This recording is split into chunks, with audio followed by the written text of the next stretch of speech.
فلا أقسم بمواقع النجوم وإنه لقسم لو تعلمون عظيم إنه لقرآن كريم في كتاب مكنون لا يمسه إلا المطهرون تنزيل من رب العالمين أفبهذا الحديث أنتم مدهنون وتجعلون رزقكم أنكم تكذبون فلولا إذا بلغت الحلقوم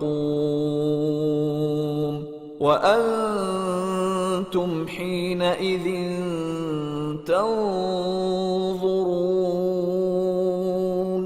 ونحن أقرب إليه منكم ولكن لا تبصرون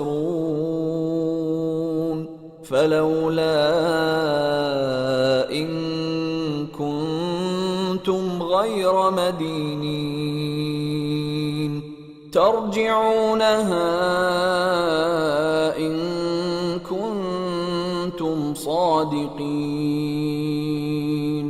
فأما إن كان من المقربين فروح وريحان وجنة نعيم وأما إن كان من أصحاب اليمين فسلام لك من أصحاب اليمين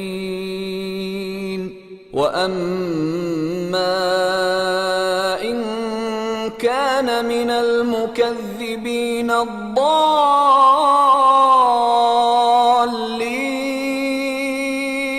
فنزل من حميم وتصلية جحيم إن هذا لهو حق اليقين فسبح باسم ربك العظيم सो हमें तारों की मंजिलों की कसम, और अगर तुम समझो तो ये बड़ी कसम है कि ये बड़े रुतबे का कुरान है जो किताब महफूज में लिखा हुआ है। इसको वही हाथ लगाते हैं जो पाक हैं। ये रब्बुल आलमीन की तरफ से उतारा गया है। क्या तुम इस कलाम के मानने में देर करते हो और अपना वजीफा यह बनाते हो कि इसे झुटलाते रहते हो? फिर जब जान गले तक आ पहुंचती है और तुम उस वक्त की हालत को देखा करते हो और हम उस मरने वाले के तुमसे भी ज्यादा नजदीक होते हैं, लेकिन तुमको नजर नहीं आते। बस अगर तुम किसी के बस में नहीं हो तो अगर सच्चे हो तो तुम जान को लौटा क्यों नहीं लेते? फिर अगर वो अल्लाह के मुकर्रबों में से हुआ तो उसके लिए आराम और रोजी और नेमत के बाग होंगे, और अगर वो दाएं हाथ वालों में से हुआ तो कहा जाएगा कि तुझ पर दाहिने हाथ वालों की तरफ से सलाम।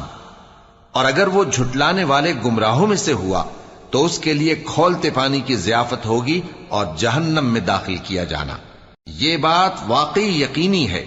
तो ऐ नबी सल्लल्लाहु अलैहि वसल्लम, तुम अपने परवरदिगार अजीम के नाम की तस्बीह करते रहो।